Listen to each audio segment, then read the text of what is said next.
Serial के ऐसे ही daily updates के लिए चैनल को सब्सक्राइब कीजिए।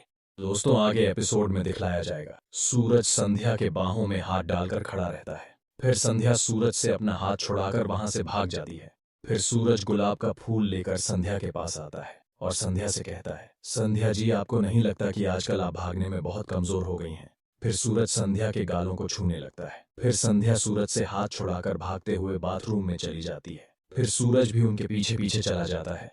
फिर संध्या बाथ टब में बैठ जाती हैं। फिर सूरज बाथ टब के झाग को संध्या के पैरों में लगाने लगता है। फिर सूरज संध्या के करीब आकर संध्या को किस करने लगता है। फिर संध्या बाथ टब से झाग निकालकर सूरज के गालों पर लगाकर वहां से भाग जाती है। फिर सूरज जल्दी से संध्या के पीछे जाता है और संध्या को पकड़कर अपने बाहों में उठा लेता है। फिर सूरज संध्या को बिस्तर पर लेकर जाता है और संध्या को बिस्तर पर लेटाकर सूरज संध्या के साथ वही करने वाला होता है। फिर उसी टाइम अलार्म बज जाता है, जिससे सूरज की रोमांस का भंग हो जाता है। फिर दोनों सो जाते हैं। फिर सूरज सुबह उठकर देखता है तो संध्या बिस्तर पर नहीं रहती। फिर सूरज संध्या को खोजने लगता है। फिर सूरज घर के बाहर आकर देखता है तो संध्या कुछ गोलियां खा रही होती हैं। फिर संध्या सूरज को आते देख वह गोलियां पोटली में बांध लेती हैं, लेकिन उसी टाइम सूरज वहां आ जाता है और संध्या को गले से लगा लेता है, जिससे वह पोटली नीचे गिर जाती है और संध्या भी हैरान हो जाती है कि कहीं सूरज जी उनकी गोली ना देख ले। सूरज कहता है, संध्या जी, आप यहाँ खड़ी हैं और मैं आपको वहां पर ढूंढ रहा था। फिर सूरज वह पोटली देख लेता है और पोटली उठाकर खोलने लगता है, जिसे देखकर संध्या बहुत ज्यादा घबराने लगती है। फिर संध्या सूरज को वह पोटली खोलने के लिए रोक लेती है और सूरज से कहती है, सूरज जी, इसमें आपका वैलेंटाइन डे का सरप्राइज है। इस सरप्राइज को मैं यहाँ पर नहीं खोलूंगी, मैं इसे सबके सामने में खोलेगी। फिर सूरज भी संध्या का बात मान लेता है। फिर सूरज संध्या को पकड़कर बीच में लेकर आता है। फिर सूरज संध्या के साथ केक काटकर अपना वैलेंटाइन डे सेलिब्रेट करते हैं। फिर संध्या और सूरज बीच में डांस करने लगते हैं। फिर दोनों अपना वैलेंटाइन डे सेलिब्रेट करके वापस घर आते हैं। फिर संध्या बाथरूम में आती है और अपने कमर पर लगे पट्टी को हटाती है, क्योंकि संध्या का वहां पर ऑपरेशन हुआ था। फिर अगले दिन भाबो और बाबा सा सामान पैक कर रहे होते हैं। फिर भाबो सामान का बैग उठाने लगती है, जिसे देखकर बाबा सा भाबो को कहता है, अरे संतोष, तू सामान मत उठा, मैं उठा लेता हूँ। फिर बाबा सा वह सामान उठाने लगता है, लेकिन उसी टाइम उनके पीठ का दर्द चालू हो जाता है। तभी वहां पर संध्या आ जाती है। फिर बाबा सा कहता है, कोई बात नहीं संतोष, संध्या बिन्नी ये बैग उठा लेगी। फिर संध्या वो बैग देखकर बहुत ज्यादा घबरा जाती है, क्योंकि संध्या का ऑपरेशन हुआ था और डॉक्टर ने उसे भारी वजन उठाने को नहीं कहा था। फिर संध्या रूम के फोन से नीचे मैनेजमेंट रूम में कॉल करती है और वहां से सामान उठाने के लिए आदमी बुलाती है। फिर थोड़ी देर बाद सूरज संध्या के आंख में पट्टी बांधकर पार्क में लेकर आता है और संध्या से कहता है, संध्या जी, मैं आपको बहुत बड़ा सरप्राइज देने वाला हूँ। फिर सूरज संध्या का पट्टी खोलता है तो सामने में एक बहुत खतरनाक झूला रहता है। फिर सूरज कहता, देखे संध्या जी, ये है मेरा सरप्राइज। संध्या जी, आपको तो आदत है ना ऐसे खतरों से खेलने की। फिर संध्या थोड़ी घबराने लगते हैं। फिर सूरज संध्या का हाथ पकड़कर झूला के पास लेकर जाता है। फिर संध्या सामने बोर्ड में सूचना पड़ती है कि ऑपरेशन हुए मरीज इस झूले में ना आए। फिर संध्या पोस्टर देखकर बहुत ज्यादा शॉक हो जाती है, लेकिन फिर भी संध्या झूले पर बैठ जाती है। फिर जैसे ही झूला का बटन चालू होने वाला होता है, तभी संध्या जोर जोर से चिल्लाकर कहती है कि मुझे झूला से निकालिए।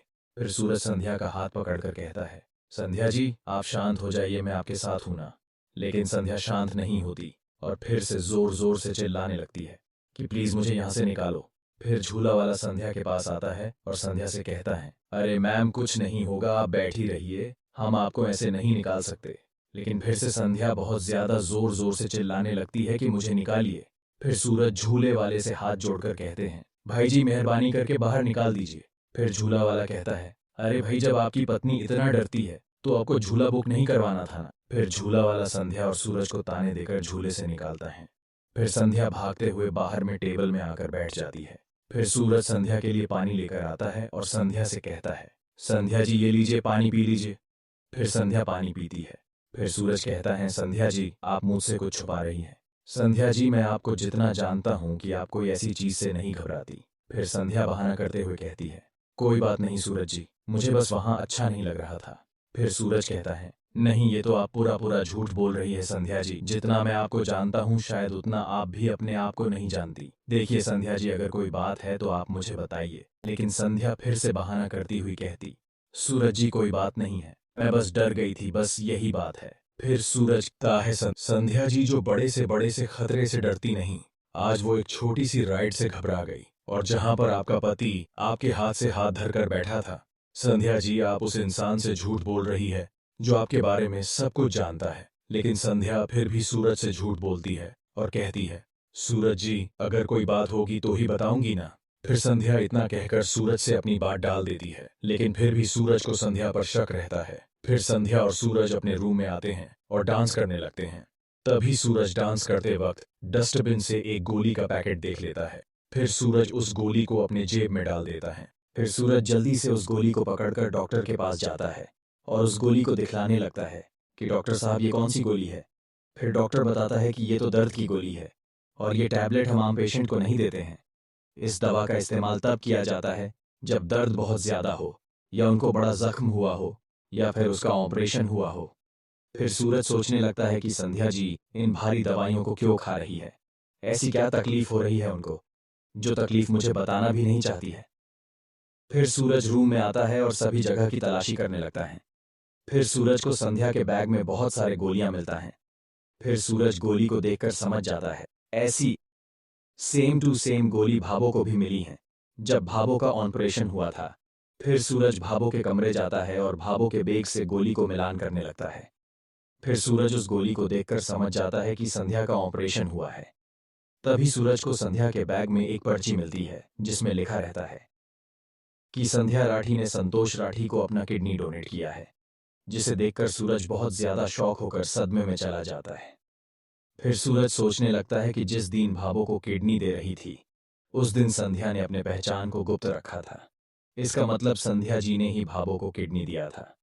और जब मैं संध्या को झूले में लेकर गया तो संध्या इसलिए डरकर जोर जोर से चिल्ला रही थी।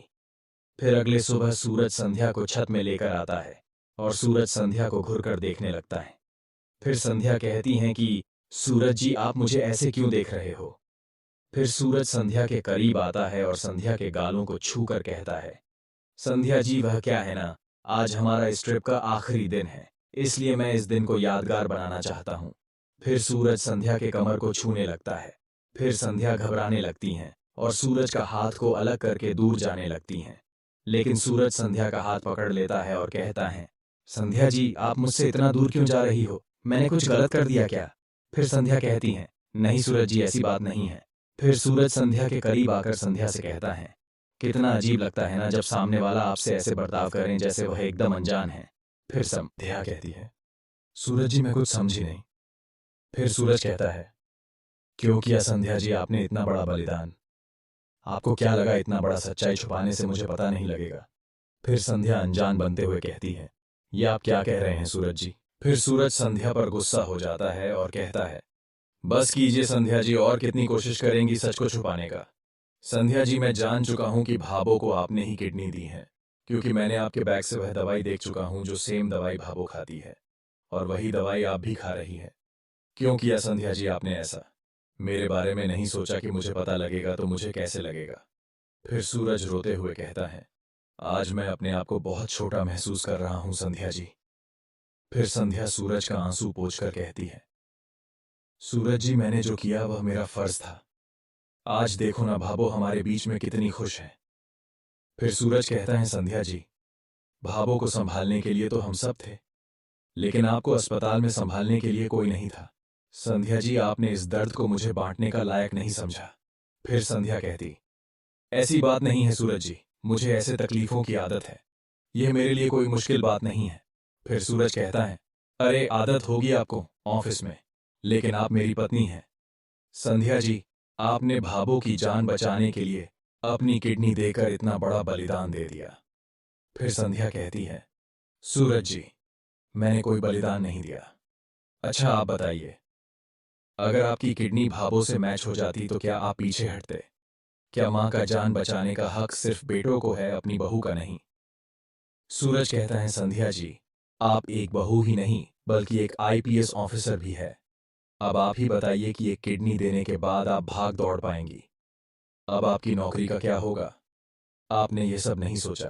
फिर संध्या कहती है, लेकिन सूरज जी, इसके पीछे पूरा आपका हाथ है, आपके बिना मैं तो कभी आईपीएस ऑफिसर बन ही नहीं पाती। सूरज जी, क्या हुआ अगर मैं भाग दौड़ नहीं कर सकती, तो मैं ऑफिस में बैठकर काम तो कर सकती हूं ना। फिर सूरज कहता, संध्या जी, इस चीज बारे में भाबो को पता चलेगी तो उस पर क्या गुजरेगी। फिर संध्या कहती है, नहीं सूरज जी, आप इस बारे में किसी को नहीं बताएंगे, आपको मेरी कसम है। फिर सूरज कहता है, मैं कोशिश करूंगा संध्या जी। फिर संध्या सूरज को गले से लगा लेता है। फिर सभी लोग टैक्सी में पुष्कर शहर में आते हैं। तभी भाबो कहती है, सूरज तुम दोनों दूसरों के ब्याह में गीत गाओ और खुद कुंवारी रह जाओ। अरे सूरज मारे को यह बता कि तू बाप कब बनेगा और संध्या बिन्नी थारी गोद में टावर की किलकारी कब बनेगी। फिर संध्या और सूरज घबरा जाते हैं और भाबो को उनका कोई जवाब नहीं देते। फिर सभी लोग सामान लेने की गाड़ी से उतरते हैं। फिर सूरज वहां पर छोटे छोटे बच्चों को भीख मांगते हुए देखता है, जिसे देखकर सूरज कहता है, संध्या जी इतने छोटे छोटे बच्चे भीख मांग रहे हैं, इनके माता पिता कहाँ हैं। फिर संध्या अपने ऑफिस में कॉल करती है और अफसरों को वहां पर बुलाने लगती है। तभी सूरज के पास एक बच्ची आकर सूरज का हाथ पकड़कर कहती हैं, भगवान के नाम पर पैसे दे दे। फिर सूरज उस बच्ची को देखकर हैरान हो जाता है। मीनाक्षी और इमली के बच्चे होते हैं। इधर सभी लोग भी बहुत ज्यादा शौक हो जाते हैं कि ये बच्चे यहाँ भीख कैसे मांग रहे हैं। फिर सूरज और बाबासा उन बच्चों को गोद में उठा लेते हैं। फिर भाबो कहती है, अब इसका जवाब वो दोनों बिन्नियां ही देगी। फिर सभी लोग घर आते हैं। फिर मीनाक्षी भाबो से मीठी मीठी बातें करने लगती हैं कि देखो भाबो, हमने तुम्हारे घर को कितना चमका दिया है, एक धूल तक नहीं आने दी, और आपके बेटे को तो हर दिन भर पेट रोटी भी मिल रही है और उनका वजन 2 किलो और ज्यादा हो गया है। फिर भाबो कहती है, हाँ मैं जानू तेरी जिम्मेदारी को, पर मैंने यह बता कि मारे पोती पोते कहाँ हैं। फिर मीनाक्षी कहती है, भाबो आप उसकी चिंता मत करो, वो दोनों तो हमारी नौकरानी के साथ पार्क में खेलने के लिए गई है।